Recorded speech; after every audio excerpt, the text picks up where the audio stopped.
Identity, directed and written by Akhil Das and Anaspan. Cinema എങ്ങനെയാണെന്ന് ചോദിച്ചു കഴിഞ്ഞിട്ടുണ്ടെങ്കിൽ അത്യാവശ്യം രസമുള്ള ഒരു സിനിമ തന്നെയാണ്. പക്ഷെ അങ്ങനെ ഗംഭീര പടമാണോ എന്ന് ചോദിച്ചിട്ടുണ്ടെങ്കിൽ എനിക്ക് അങ്ങനെ ഒരു ഫീൽ ഈ ഒരു സിനിമയിൽ നിന്ന് കിട്ടിയിട്ടില്ല. അതിന്റെ പ്രധാന കാരണം എന്ന് വെച്ചിട്ടുണ്ടെങ്കിൽ ഇതിന്റെ സെക്കൻഡ് ഹാഫ് ആണ്. ഫസ്റ്റ് ഹാഫ് കിട്ടു സാധനമാണ്. കാരണം ആ ഫസ്റ്റ് ഹാഫ് ഒരു നമ്മളെന്താ പറയുക, ഒരു ത്രില്ലർ മൂവി എന്ന് പറയുമ്പോൾ നമുക്ക് അടുത്തത് എന്താ സംഭവിക്കുക എന്നുള്ള ഒരു ആകാംക്ഷ ഉണ്ടാവില്ല. അത് ഫസ്റ്റ് ഹാഫിൽ ഒട്ടം നീളം അവർ കീപ്പ് ചെയ്തിട്ടുണ്ട്. അന്യായം എന്ന് വെച്ചാൽ അന്യായ ഫസ്റ്റ് ഹാഫ് എനിക്ക് ഭയങ്കര എൻജോയ് ചെയ്യാൻ പറ്റി. അപ്പോഴും ആ സമയത്തൊക്കെ ചിലവർ ഇങ്ങനെ കൊട്ടായൊക്കെ ഇട്ട് ഇങ്ങനെ ഇരിക്കുന്ന ആൾക്കാരെ ശ്രദ്ധിച്ചു. പക്ഷെ എനിക്ക് എന്റെ കാര്യമല്ലേ പറയാൻ പറ്റും. എനിക്ക് അത് ആ ഫസ്റ്റ് ഹാഫ് ഭയങ്കര എൻഗേജിങ് ആയിരുന്നു. പക്ഷെ സെക്കൻഡ് ഹാഫിലേക്ക് വന്ന സമയത്ത് ഇതിന്റെ സ്ക്രിപ്റ്റ് ഭയങ്കര ഫ്ലാറ്റ് ആയി പോയി. അതായത് ഒരു ത്രില്ലർ മൂവി അല്ലെങ്കിൽ ഒരു ക്രൈം ത്രില്ലർ എന്നൊക്കെ പറയുന്ന സമയത്ത് വരുന്ന കുറെ എക്സ്പ്ലനേഷൻ ആണ് സെക്കൻഡ് ഹാഫിൽ. പക്ഷെ ആ എക്സ്പ്ലെയിൻ ചെയ്യുന്ന കാര്യങ്ങൾ ഭയങ്കര പ്രഡിക്റ്റബിൾ ക്ലീഷേ സാധനമായി സെക്കൻഡ് ഹാഫിൽ. സെക്കൻഡ് ഹാഫ് ഇങ്ങനെ കഴിഞ്ഞ് അവസാനത്തെ കുറച്ച് സമയം നല്ല രസമുണ്ടായിരുന്നു. പക്ഷെ എനിക്ക് തോന്നുന്നത് കമ്പാരിറ്റീവ്ലി സെക്കൻഡ് ഹാഫിന്റെ ഡ്യൂറേഷനും കൂടുതലാണ് എന്നാണ് തോന്നുന്നത്. എനിക്ക് അങ്ങനെ ഇന്ന് കണ്ടപ്പോൾ അങ്ങനെ തോന്നി സെക്കൻഡ് ഹാഫിന്റെ ഡ്യൂറേഷൻ കൂടുതലാണെന്നുള്ളത്. പക്ഷെ സെക്കൻഡ് ഹാഫിൽ ഈ ആൾക്കാരെ പിടിച്ചിരുത്തുന്ന സംഭവം ഉണ്ടല്ലോ, അത് ഫസ്റ്റ് ഹാഫിൽ കിട്ടുമായിട്ടുണ്ടായിരുന്നു. മനസ്സിലായി. സെക്കൻഡ് ഹാഫിൽ അങ്ങനെ ആൾക്കാരെ പിടിച്ചിരുത്താൻ ഈ സിനിമ കുറെ സമയത്ത് പാളി പോയിട്ടുണ്ട്. അത് അത്യാവശ്യം ബോറടിക്കുന്ന രീതിയിലൊക്കെ തന്നെയാണ് സെക്കൻഡ് ഹാഫ് പോവാം. പക്ഷെ ഇതിലെടുത്ത് പറഞ്ഞ സാധനം എന്ന് വെച്ചിട്ടുണ്ടെങ്കിൽ ഇതിന്റെ മേക്കിംഗ് ആണ്. മേക്കിംഗ് എന്ന് വെച്ചിട്ടുണ്ടെങ്കിൽ മേക്കിംഗ് നടന്നിട്ട് ഞാൻ അതിലേക്ക് വരാം. പക്ഷെ അതില് മറ്റേ ഞങ്ങൾ ട്രെയിലറിൽ കണ്ടിട്ടുള്ള ഫ്ലൈറ്റിലുള്ള ഒരു ചെറിയൊരു ഫൈറ്റ് സീക്വൻസ് ഉണ്ടല്ലോ, അത് ഈ സിനിമയിൽ വരുന്ന മുന്നേ ടോവിനോ ഒരു കോട്ടിട്ടൊരു വരവുണ്ട്. ഇതൊരു 5-6 സെക്കൻഡേ ഉള്ളൂ. കിഡു ലുക്ക് ചെയ്യുന്നത് ടോവിനോ. ഒന്നാമത് ടോവിനോ കിഡു ലുക്ക് ആണല്ലോ. പക്ഷെ ഇതിൽ കോട്ടിട്ടുള്ള ടോവിനോന്റെ ഒരു വരവുണ്ട്. പക്ഷെ എന്റെ മോനെ തീപ്പൊരി സാധനമായി പോയി. അത് സത്യം പറയാം ഭയങ്കര ഇഷ്ടമായി എനിക്ക്. കാരണം മലയാള നടന്മാരൊക്കെ ഇപ്പൊ എന്താ ലുക്ക് ചെയ്തിരിക്കുന്നത്, ആരൊക്കെ ഇപ്പൊ മലയാളത്തിൽ ഉള്ളത്. കിഡു ലുക്ക്. അതിലൊന്നും ഏറ്റവും ലുക്കുള്ള ആക്ടേഴ്സിൽ ഒന്ന് മലയാളത്തിൽ ടോവിനോ ആണല്ലോ. അത് പിന്നെ ഈ സിനിമേന്റെ എന്ന് വെച്ചിട്ടുണ്ടെങ്കിൽ ടോവിനോ ഗംഭീര പെർഫോമൻസ് ആണ്. കാരണം ടോവിനോയുടെ ഐഡന്റിറ്റി എന്താണെന്നുള്ള ഞാൻ ഇപ്പൊ ഇതിൽ പറയണില്ല.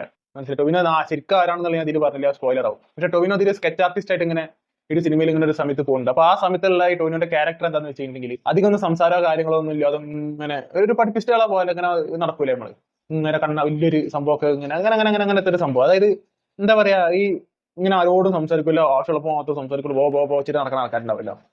അങ്ങനത്തെ ഒരു ക്യാരക്ടർ. അത് ഡെലിവറി ചെയ്യുമ്പോൾ ഉള്ള ബോഡി ലാംഗ്വേജും ആ ഡയലോഗ് ഡെലിവറിയും എക്സ്പ്രഷൻസും ഒക്കെ കിട്ടുമായിട്ട് ഡെലിവറി ചെയ്തിട്ടുണ്ട്.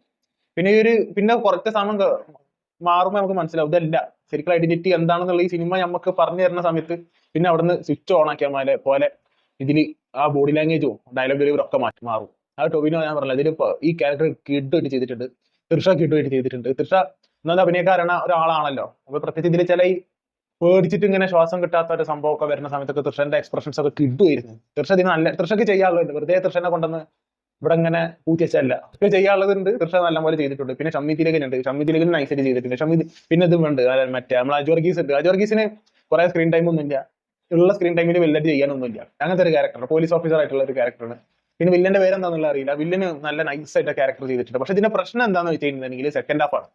സെക്കൻഡ് ഹാഫിൽ കുറെ വലിച്ചു നീട്ടുന്ന ഫീൽ എനിക്ക് നല്ല രീതിയിൽ വന്നത്. എല്ലാം തന്നെ ഫസ്റ്റ് ഹാഫ് പോയ പോലെയാണ് സെക്കൻഡ് ഹാഫ് പോയിരുന്നുണ്ടെങ്കിൽ കിടിലം സാധനം. പക്ഷെ സെക്കൻഡ് ഹാഫ് ഉടനീലല്ല. സെക്കൻഡ് ഹാഫിൽ ഞാൻ പറഞ്ഞില്ല ഫ്ലൈറ്റിലുള്ള ഫൈറ്റ് സീക്വൻസ് ഒക്കെ കിട്ടുവാണ്. സെക്കൻഡ് ഹാഫിൽ വന്ന ചില ട്വിസ്റ്റുകൾ കിട്ടുവാണ്. അതൊന്നും ഇല്ല എന്ന് പറയില്ല. പക്ഷെ മൊത്തത്തിൽ നമ്മൾ സെക്കൻഡ് ഹാഫ് നോക്കുന്ന സമയത്ത് ഫസ്റ്റ് ഹാഫിന് പകുതി പോലും ഇല്ല. പിന്നെ ഈ ഒരു സിനിമയുടെ BGM ജേക്സ് ബിജോയ് ആണ് ചെയ്തിട്ടുള്ളത്. എനിക്ക് കുറച്ച് ഒച്ചമൂലൊക്കെ ഒരു മ്യൂസിക് പൊതുവെ ഇഷ്ടമാണ്. ഇത് ഇങ്ങനെ തന്നെയാണ് ഒച്ച. ചിലവർക്ക് തലവേദനിക്കുന്ന ഫീല് വന്നുകൂടായി ഒന്നുമില്ല. പക്ഷെ എനിക്ക് പേഴ്സണലി ഈ ജേക്സ് ബിജോയിന്റെ ഈ ഒരു സിനിമത്തെ മ്യൂസിക് ഇപ്പൊ പൊതുവെ ജേക്സ് ബിജോയിന് ഇഷ്ടമാണ്. അദ്ദേഹത്തിന്റെ ഈ ഇതിന്റെ മ്യൂസിക്കും കിഡുമായിട്ട് വന്നിട്ടുണ്ടെന്നാണ് എനിക്ക് തോന്നുന്നത്. ചിലർക്ക് അത് തലവേദനിക്കാനുള്ള സാധ്യത ഉണ്ട്. കാരണം ഭയങ്കര ഒച്ചമൂലിയാണ് ഇതിൽ. മനസ്സിലായി. പക്ഷെ എന്തുകൊണ്ട് ഫസ്റ്റ് ഹാഫിൽ വന്നിട്ടുള്ള സാധനങ്ങളൊന്നും എന്തുകൊണ്ട് ആ ഒരു ക്വാളിറ്റി സ്ക്രിപ്റ്റിൽ സെക്കൻഡ് ഹാഫിൽ കാണിച്ചില്ല എന്നുള്ളതാണ് നമുക്ക് മനസ്സിലാവാത്തത്. കാരണം സെക്കൻഡ് ഹാഫ് ഫ്ലാറ്റ് ആയിട്ടാണോ പോകണമെന്ന് ചോദിച്ചിട്ടുണ്ടെങ്കിൽ അല്ല. പക്ഷെ എന്താന്ന് വെച്ചിട്ടുണ്ടെങ്കിൽ ക്ലീഷേ, അത് ടിപ്പിക്കൽ സാധനമായി പോയി സെക്കൻഡ്. ഫസ്റ്റ് ഹാഫ് അങ്ങനെ ഇല്ലായിരുന്നു. മനസ്സിലായില്ലേ. സെക്കൻഡ് ഹാഫ് ഭയങ്കര ടിപ്പിക്കൽ സാധനമായി കുറെ നേരം. പിന്നെ കുറെ എക്സ്പ്ലനേഷൻ ഒക്കെ ഉണ്ട്. പക്ഷെ അതൊക്കെ പറഞ്ഞ എക്സ്പ്ലനേഷൻ ഒക്കെ ഫസ്റ്റ് ഹാഫിലുണ്ട്. ഫസ്റ്റ് ഹാഫിൽ പ്രത്യേകിച്ച് ഷമ്മി തിലകനൊക്കെ മറ്റേ തൃഷന്റെ ഈ ഒരു അസുഖം ഉണ്ട്. അസുഖം പോലത്തെ ഒരു സംഭവം, എന്താണ് തൃഷ ഇങ്ങനെ പെരുമാറുന്നത് എന്നുള്ളതിന്റെ ഒരു കുറച്ച് പോസിബിലിറ്റീസ് ഇതിൽ ഷമ്മി തിലകൻ എക്സ്പ്ലെയിൻ ചെയ്യുന്നുണ്ട്. ആ സമയത്ത് എന്ത് എൻഗേജിങ് ചെയ്യുന്നത് അതിലുണ്ട്. കഥ പറത്തിൽ എക്സ്പ്ലെയിൻ ചെയ്യലൊക്കെ ഫസ്റ്റ് ഹാഫിലുണ്ട്. അതൊക്കെ തന്നെ സെക്കൻഡ് ഹാഫിലും വരുന്നുള്ളൂ എന്നുണ്ടെന്നുണ്ടെങ്കിലും സ്ക്രിപ്റ്റ് ഭയങ്കരമായിട്ട് താന്നുപോയി. പിന്നെ ഭയങ്കര ഫ്ലാറ്റ് ആയിട്ടല്ല പോകുന്നുണ്ടെങ്കിൽ നമുക്ക് ഫ്ലാറ്റ് ആയിട്ട് തോന്നും. കാരണം അത് ടിപ്പിക്കൽ സാധനമാണ്.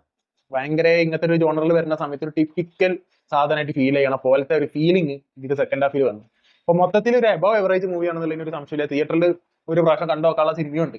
ഒന്നുമില്ല എന്ന് പറഞ്ഞില്ല. സെക്കൻഡ് ഹാഫ് ഉള്ളതുകൊണ്ടാണ് ഇത് അത്യാവശ്യം കണ്ടിരിക്കാൻ പറ്റിയ ഒരു നല്ലൊരു സിനിമ എന്നുള്ളൊരു ഫീൽ മാത്രം വന്നത്. ഫസ്റ്റ് ഹാഫ് പോയ പോലെ സെക്കൻഡ് ഹാഫ് പോയിരുന്നുണ്ടെങ്കിൽ ഇത് വേറെ തരത്തിക്ക് പടം പോയിരുന്നു. പക്ഷെ അങ്ങനെ ഒരു സെക്കൻഡ് ഹാഫിൽ ഫസ്റ്റ് ഹാഫിൽ പിടിച്ചിരുത്തിയ ഒരു ഫസ്റ്റ് ഹാഫിൽ നമുക്ക് കിട്ടിയ ഒരു ഫീൽ സെക്കൻഡ് ഹാഫിൽ കിട്ടുന്നില്ല. ഇൻക്ലൂഡിങ് ഇത് ഈ ഫൈറ്റ് സീക്വൻസും ഇതൊക്കെ ഉണ്ടെന്നുണ്ടെങ്കിലൊക്കെ ടൊവിനോ ആയതുകൊണ്ട് നമുക്ക് കുറെ സാധനങ്ങൾ ഇതിൽ ഫീൽ ചെയ്യുന്നുണ്ട്. അതല്ലാതെ ഞാൻ പറഞ്ഞില്ല ഈ ഐഡന്റിറ്റി, ടൊവിനോന്റെ ഐഡന്റിറ്റി, ശരിക്കുള്ള ഐഡന്റിറ്റി റിവീൽ ചെയ്യുന്നതൊക്കെ സെക്കൻഡ് ഹാഫിലാണ്. അതാണ് ഞാൻ പറഞ്ഞത്, സെക്കൻഡ് ഹാഫ് മുഴുവനായിട്ട് ഫ്ലാറ്റ് അല്ല, ഫുള്ള് ഫ്ലാറ്റ് ആയിട്ടല്ല പോണത്. ഫ്ലാറ്റേ അല്ല സെക്കൻഡ് ഹാഫിൽ, ഇങ്ങനെ കഥ ഇങ്ങനെ അങ്ങനത്തെ ഇങ്ങനെ വരച്ച ഇങ്ങനെ പൊന്തൂല ഇതാവില്ല എന്ന് പറഞ്ഞ പോലെ അല്ല സെക്കൻഡ് ഹാഫ് പോണത്. പക്ഷെ നമുക്ക് ഭയങ്കര പ്രഡിക്റ്റബിലിറ്റി, എന്താ നടക്കാൻ പോണെന്ന് ഇങ്ങനെ എഴുതി വെച്ചിട്ട് ഇങ്ങനെ ഇരുന്ന് കാണുന്ന ഒരു ഫീൽ സെക്കൻഡ് ഹാഫ്. അതുകൊണ്ട് സെക്കൻഡ് ഹാഫ് എനിക്ക് ഒരു ആവറേജ് ആയിട്ടാണ് തോന്നിയത്. പക്ഷെ ഫസ്റ്റ് ഹാഫ് കിട്ടുമായതുകൊണ്ടാണ് ഇതൊരു എബോ ആവറേജ് മൂവിയാണ്. തിയേറ്ററിൽ ഒരു പ്രാവശ്യം കാണാനുള്ളതുണ്ട് എന്നൊക്കെയുള്ള ഞാൻ പറയുന്നത്. അപ്പോൾ ഇതാണ് ഈ ഒരു സീൻ. പിന്നെ ഞാൻ പറഞ്ഞല്ലോ, ഇതിൽ വന്നിട്ടുള്ള കാസ്റ്റ് ഒക്കെ കിഡായിട്ട് പെർഫോം ചെയ്തിട്ടുണ്ട്. ഞാൻ നേരത്തെ പറഞ്ഞ പോലെ തന്നെ ടൊവിനോ കിഡ് ലുക്കാണ് ഇതിൽ. അതാണ് പറഞ്ഞത്, തിയേറ്ററിൽ ഒരു പ്രാവശ്യം കാണാനുള്ളത്. പക്ഷെ ഒരു എക്സ്ട്രാ ഓർഡിനറി വർക്കോ ഇല്ലാന്നുണ്ടെങ്കിൽ ഭയങ്കര ഒരു സിനിമയായിട്ടോ എനിക്ക് പേഴ്സണലി തോന്നിയിട്ടില്ല. അത് അതിന്റെ കാരണം സെക്കൻഡ് ഹാഫ് ആണ്, അതല്ലാതെ വേറെ. സെക്കൻഡ് ഹാഫിൽ കുറെ നെഗറ്റീവ്സ് ഉണ്ട്. സെക്കൻഡ് ഹാഫ് ഫസ്റ്റ് ഹാഫിന് ഒരു 30% പോലും സെക്കൻഡ് ഹാഫ് ഇല്ല. ഈ പറഞ്ഞ ട്വിസ്റ്റുകൾ വരുന്നുണ്ടെന്നുണ്ടെങ്കിലും മറ്റേ പല ഈ ടൊവിന്റെ ഞാൻ പറഞ്ഞ ഈ ഐഡന്റിറ്റി റിവീൽ ചെയ്യുന്നുണ്ടെന്നുണ്ടെങ്കിലും ഒക്കെ അത് ആ സമയത്ത് ചില നല്ല മൊമെന്റ്സ് ഉണ്ട് സെക്കൻഡ് ഹാഫിൽ, മനസ്സിലായില്ല. പക്ഷെ അത് ഫസ്റ്റ് ഹാഫ് അതേ ഉള്ളൂ. അതാണ് പ്രശ്നമായത്. ഫസ്റ്റ് ഹാഫ് ഭയങ്കര സെക്കൻഡ് ഹാഫ് ഇതാണ്. അതാണ് ഒരു പ്രശ്നമായിട്ട് ഈ സിനിമയിൽ എടുക്കുന്നത്. അപ്പൊ എനിക്ക് പേഴ്സണലി അത്യാവശ്യം കണ്ടിരിക്കാൻ പറ്റിയ ഒരു സിനിമ ആയിട്ട് തന്നെയാണ് എനിക്ക് തോന്നിയത്. അറ്റ് ദി സെയിം ടൈം ഒരു എക്സ്ട്രാ ഓർഡിനറി വർക്കായിട്ടോ അല്ലെങ്കിൽ ഗംഭീര പടമായിട്ടോ എനിക്ക് പേഴ്സണലി ഫീൽ ചെയ്തിട്ടില്ല. അപ്പൊ നിങ്ങൾ സിനിമ കണ്ടിട്ടുള്ള ആൾക്കാരാണെന്നുണ്ടെങ്കിൽ താഴെ കമന്റ് ബോക്സിൽ അഭിപ്രായം പങ്കുവെക്കുക.